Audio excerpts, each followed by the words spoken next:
Okay, so a few months ago, I created something called the Gensokyo Survival Guide, which was like basically if you went to Gensokyo, would you survive? And since then, I've grown a lot as creator. I've gotten more creative. I hope. Probably not.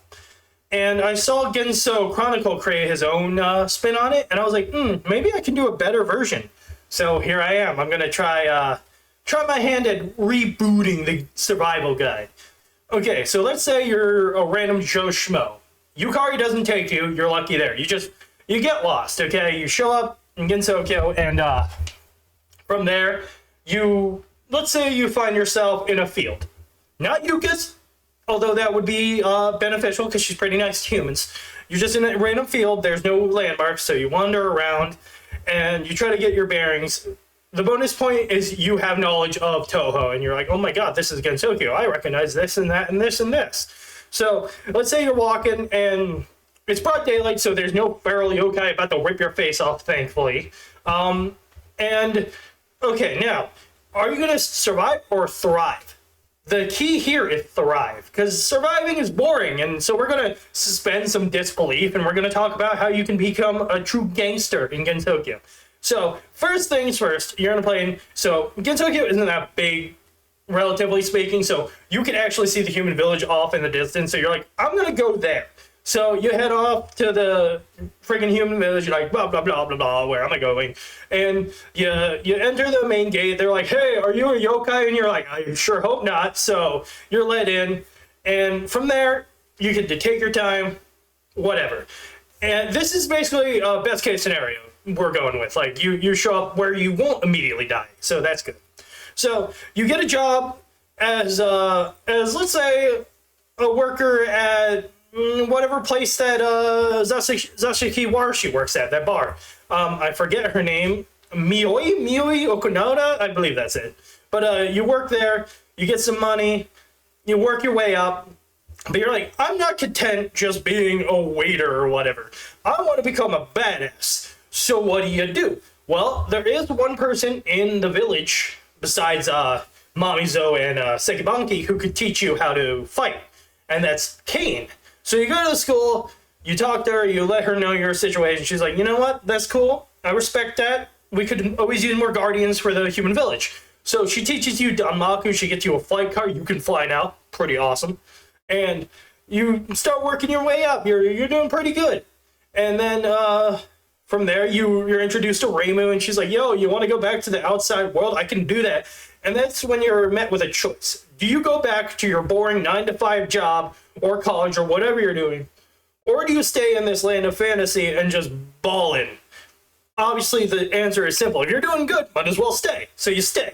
And now Reimu is like, you're doing okay. Do you want to... We need help with incidents. Because yes, Reimu is the Shrine Maiden, and she hates working with others. But she's also pretty friendly, as I've gone over in the past. So I don't see her discarding your help, because more help means less work for her, and she is totally okay with that. So let's say she's like, I'm going to take you away from your waiter job. I want you to work at my shrine as a helper. You could sweep the grounds. I need one of those people for me, okay? So you can help maintain the grounds.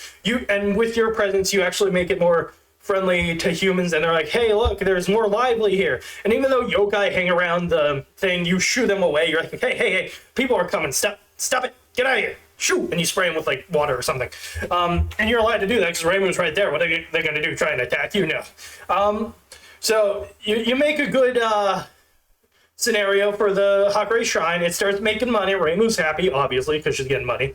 And then from there, you want to get a little stronger. So you can fly, basic Nanmaku, but you want to get something signature move. You want to find something interesting, something that makes it you personally, right? So you go into training, and you learn from the only person who could possibly teach you, Marisa Kirisame, because she's a self-made fighter too. She doesn't have some hacks ability. She just trained really hard. So she teaches you some martial arts. She teaches you some spell work. And you learn star magic. You learn Marissa's brand of star magic. So now you can fling stars around too, but you want to tweak it. Because now that you have an intricate understanding of magic, you're like, I don't want to just be a carbon copy of Marissa. I want to be my own thing. So you take your star magic, you tweak it, and it suddenly becomes, I don't know, like, let's call it diamond magic. It's in the shape of diamonds now. Yeah, most of the bolts are diamonds, but it's more translucent. It's like Flandrae's wings, kind of. Like, that's how it looks. So you get that kind of magic, and then you're like, I need a weapon, because Marissa has her broom, Reimu has her gohei. You're like, I don't want to just throw hands with everyone, even though I can. So what do? Well, you go to the human village again, because they have a blacksmith, and you seek out Kugasa, who I would say does hang out in the human village, because she's a sweetheart, and she babysits, so obviously she'd be there, and she's a blacksmith.